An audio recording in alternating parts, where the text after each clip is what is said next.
Bonjour, c'est Daphné Don. Et dans la vidéo d'aujourd'hui, on va voir comment est-ce que l'on peut neutraliser les blocages inconscients qui aujourd'hui empêchent votre enfant de se donner à fond. Alors si vous voyez cette vidéo aujourd'hui, c'est parce que vous avez déjà visionné les vidéos précédentes que j'ai publiées ces derniers jours. Et donc vous savez qu'il y a 5 étapes qui sont nécessaires pour permettre à votre enfant de créer une nouvelle émotion, une émotion de motivation qui va lui permettre de travailler beaucoup plus sereinement, de façon beaucoup plus responsable. Si vous vous rappelez, parmi ces 5 étapes qui sont nécessaires, la 4e étape consiste à rechercher de nouvelles pensées qui vont pouvoir contrecarrer les pensées inconscientes qu'a votre enfant.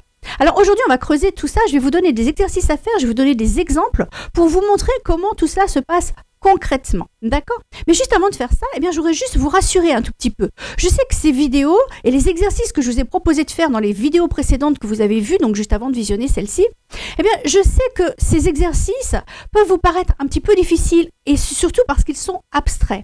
Si vous comprenez bien, on est très loin des méthodes traditionnelles que sont le soutien scolaire ou les professeurs particuliers. Ces méthodes-là, elles, ne s'intéressent qu'aux actions qu'entreprend l'enfant, alors que moi, tout ce que j'essaie de vous dire, c'est que ça ne suffit pas de s'intéresser aux actions que font nos enfants. Il faut surtout comprendre pourquoi est-ce qu'ils agissent de cette façon-là.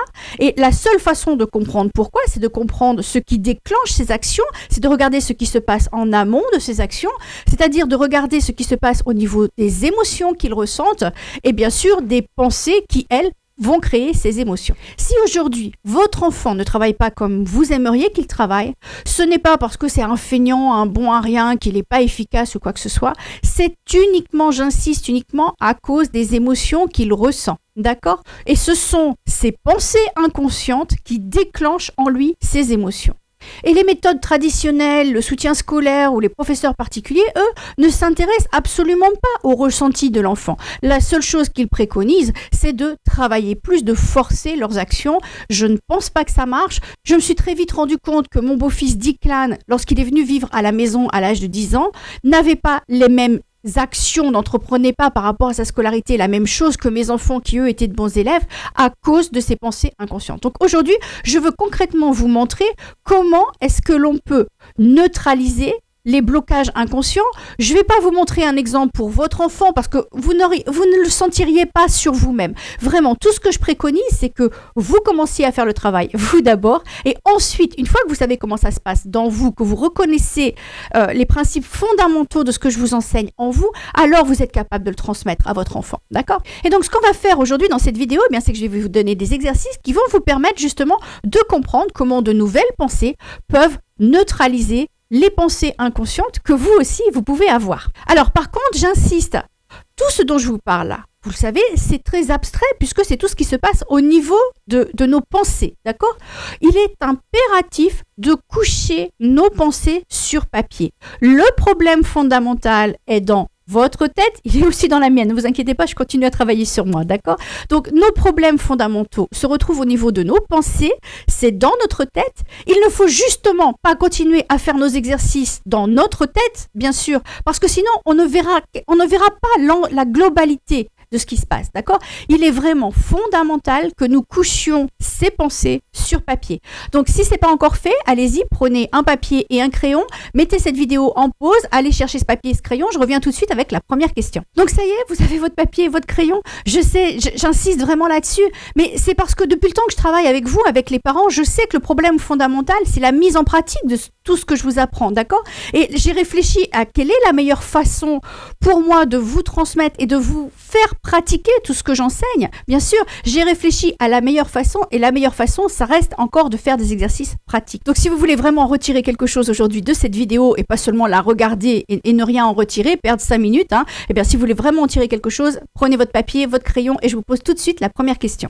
Alors cette première question, c'est quelles évidences, quelles preuves avez-vous que votre enfant ne travaille pas suffisamment ou ne travaille pas efficacement ou travaille mal? Bref, quelles sont ces preuves que vous avez, vous, là, que votre enfant ne travaille pas comme il le faudrait, ne travaille pas comme vous aimeriez. D'accord?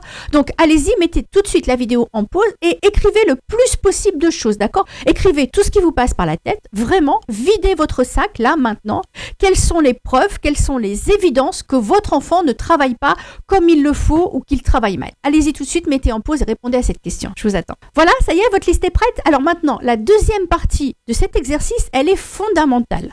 Elle va consister à séparer parmi cette liste de preuves, d'évidences que vous venez d'écrire, elle va consister à les séparer en deux listes.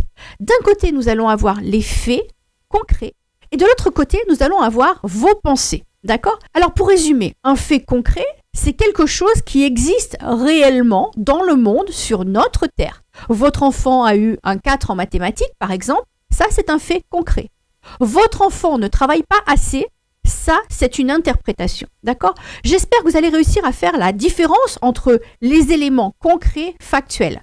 La meilleure façon aussi de savoir si c'est concret ou si c'est une pensée, donc je viens de le dire, la première façon de savoir c'est est-ce que vous avez quelque chose vraiment concret dans le monde de physique? S'il a eu un 4 en mathématiques, vous avez la preuve concrète sous les mains, d'accord, qu'il a un 4 en mathématiques par exemple. Pour tout ce qui concerne votre interprétation, vous allez vous rendre compte que ce sont des jugements. Peut-être bien que vous croyez que c'est un fait concret, le fait qu'il ne travaille pas assez, mais peut-être que le dernier de la classe ou quelqu'un qui est au fin fond d'une jungle considère que votre enfant travaille beaucoup. D'accord? Donc là, dans ce cas, la deuxième façon de repérer la différence entre un fait concret, réel et une pensée, une interprétation, c'est de savoir si absolument tous les êtres humains sur cette terre considéreraient ce que vous venez d'écrire comme vrai. D'accord? Donc je vous laisse mettre tout de suite la vidéo en pause pour cette deuxième étape. Elle est fondamentale, elle est cruciale cette deuxième étape. Ne la sous-estimez pas. D'accord? Donc maintenant, reprenez la liste des preuves que vous venez d'écrire tout à l'heure et maintenant séparez-les en deux listes. La liste des faits concrets, réels, tangibles, vraiment quelque chose qui existe sur Terre et ensuite la liste de ce qui ne sont que vos pensées. Mettez la vidéo en pause, je vous retrouve tout de suite après. Voilà, c'est fait. Alors, je voulais insister. Vous savez pourquoi il est fondamental de faire cette partie numéro 2 que vous venez de faire à l'instant? Parce qu'en réalité, les faits concrets, tangibles que vous venez de noter, eux, ne sont jamais la cause des problèmes de votre enfant, ne sont jamais la cause des problèmes de qui que ce soit d'ailleurs. Ce sont des circonstances qui sont toujours neutres. Vous voulez un exemple? Imaginons que vous avez noté que votre enfant a eu un 4 en mathématiques. D'accord? Il a eu un 4 en mathématiques. En soi, c'est juste sur un papier, un 4 en mathématiques.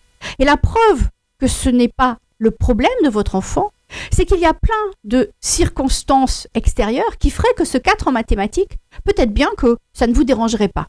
Je prends un exemple. Imaginez que vous avez eu un décès dans votre famille, que votre enfant y a pensé pendant tout son contrôle, et résultat, il est arrivé le soir, il vous a dit qu'il n'arrivait pas à se concentrer parce qu'il pensait, je ne sais pas, à la personne qui vient de décéder, un proche qui est décédé.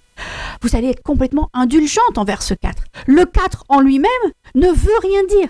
C'est toutes les pensées, toute l'interprétation que vous greffez dessus qui va tout changer. D'accord? Donc c'est pour ça que cette étape numéro 2 est cruciale. Alors maintenant, on va passer à l'étape numéro 3. Cette étape numéro 3, eh bien, vous allez prendre votre liste de pensées et en face de chacune des pensées que vous venez de noter, eh bien, ce que vous allez faire, c'est que vous allez écrire juste à côté la pensée qui est à l'opposé de cette pensée que vous venez de lister. Imaginons par exemple que vous avez écrit « Mon enfant ne travaille pas assez ». Quelle est la pensée complètement opposée à cette pensée? Eh bien, la pensée complètement opposée à cette pensée va être « Mon enfant travaille beaucoup ». D'accord? Alors, vous allez encore à nouveau mettre cette vidéo en pause. Vous allez reprendre la liste de ces pensées que vous venez d'écrire. Je dis bien les pensées, pas les faits concrets, d'accord? Celle-ci, vous laissez cette liste de côté. Vous reprenez votre liste de pensées et en face de chacune de ces pensées, vous allez écrire une pensée complètement à l'opposé de celle que vous venez d'écrire. Donc, allez-y, mettez la vidéo en pause et faites cette troisième partie de l'exercice. Donc voilà, c'est fait. Alors maintenant, ce que je veux que vous fassiez pour la quatrième partie de cet exercice, eh bien, c'est que vous recherchiez des évidences pour ces pensées qui sont à l'opposé de celles que vous pensiez initialement. Je suis sûre et certaine qu'il y a des moments où votre enfant s'est comporté en accord avec ces pensées opposées à celles que vous croyiez au départ, d'accord? Donc, allez-y, mettez la vidéo en pause tout de suite et faites la quatrième partie de cet exercice. Recherchez pour chacune de ces pensées opposées que vous venez de lister des évidences que votre enfant parfois, de temps en temps, se comporte aussi comme cela. D'accord? Allez-y, mettez la vidéo en pause. Voilà, c'est fait. Alors, qu'est-ce que vous notez? Est-ce que ça vous surprend? Est-ce que, effectivement, vous êtes surprise que parfois, effectivement, vous avez des preuves que votre enfant se comporte aussi un peu comme ça.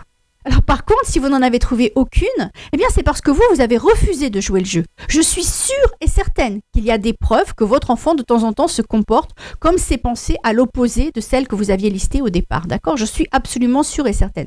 Si vous n'en avez pas retrouvé, c'est que vous n'avez pas joué le jeu, vous avez refusé cette ouverture d'esprit que je veux vous apporter ici aujourd'hui, parce que c'est elle, cette ouverture d'esprit, qui permet de neutraliser nos pensées inconscientes. Donc j'insiste, si vous n'avez pas joué le jeu, si vous avez refusé cette ouverture d'esprit que je vous propose ici, mettez la vidéo en pause, il est encore temps, d'accord? Mettez la vidéo en pause, refaites cette 4e étape de l'exercice, recherchez des preuves comme quoi votre enfant, parfois, se comporte aussi en accord avec ses pensées à l'opposé de vos pensées initiales. Mettez en pause si vous ne l'avez pas fait. Et pour ceux qui l'ont déjà fait, eh bien, on va passer à l'étape numéro 5. Alors, cette étape numéro 5, eh bien, c'est juste vous permettre de prendre du recul sur ce qui se passe dans votre inconscient à vous. On est parti d'une liste de tout ce que vous avez écrit à propos de votre enfant et de sa scolarité qui ne vous plaît pas. Vous vous rendez compte, après ces 4 parties de l'exercice, qu'il y a effectivement certains moments où votre jugement a été biaisé complètement par votre propre filtre inconscient. Donc justement, cette 5e étape, c'est vous permettre de vous rendre compte que vous aussi, vous avez un filtre inconscient, comme votre enfant. Et donc, pour appuyer tout ça, je vais vous poser 3 petites questions, justement, qui vont vous aider à vous rendre compte à quel point votre filtre inconscient, à vous aussi, va complètement biaiser la façon dont vous allez penser, bien sûr, la façon dont vous allez vous sentir, et ensuite la façon dont vous allez agir, c'est-à-dire la façon dont vous allez agir avec votre enfant. Alors, la première question que je vais vous poser, si vous n'aviez pas que cette tendance négative pour la scolarité de votre enfant, quelles sont les émotions que vous ressentiriez? Deuxième question, est-ce que ces émotions que vous ressentiriez seraient différentes de celles que vous ressentez aujourd'hui? Évidemment, 3e question, est-ce que les actions que vous entreprendriez alors pour aider votre enfant à faire ses devoirs, pour lui demander de faire ses devoirs, est-ce que ces actions-là seraient complètement différentes? Donc là aussi, je vous laisse mettre la vidéo en pause et répondez à ces 3 petites questions. Si vous n'aviez pas, vous aussi, cette tendance à ne voir que la partie négative du comportement de votre enfant, comment est-ce que vous vous sentiriez? Quelles sont les émotions que vous ressentiriez? Est-ce qu'elles sont différentes des émotions que vous ressentez principalement aujourd'hui? D'accord? Et puis, comment est-ce que vous agiriez si vous aviez ces émotions-là? Mettez la vidéo en pause tout de suite. Alors voilà, ça y est, c'est fait. Alors, ce que j'ai voulu vous montrer dans cette vidéo, eh bien, c'est vous montrer en fait que vous aussi, vous avez un filtre inconscient. D'accord? Et de la même façon, votre enfant a aussi un filtre inconscient. Et je vous ai montré comment des pensées à l'opposé des pensées initiales que vous croyez ont pu neutraliser ces pensées inconscientes et ont pu vous révéler ce filtre. C'est tout le travail que je veux faire aujourd'hui. C'est tout le travail que je fais avec vous, avec les parents, d'accord? Vous montrer que vous avez des filtres inconscients, j'ai des filtres inconscients, et que si on n'y prend pas garde, eh bien ce sont eux qui gouvernent la façon dont nous nous sentons et la façon dont nous agissons. Et que c'est pas forcément ce qui est le plus utile pour nous, d'accord? Et donc, ce que je veux que vous réalisiez, c'est que c'est exactement la même chose pour votre enfant. Votre enfant, il a un filtre inconscient qui, par exemple, va lui faire dire que ces exercices vont être super longs, super difficiles. Mais ce sont ces filtres inconscients. Il suffit qu'on prenne la peine de lui montrer que d'autres pensées sont possibles par rapport à sa scolarité pour qu'il se sente de façon complètement différente.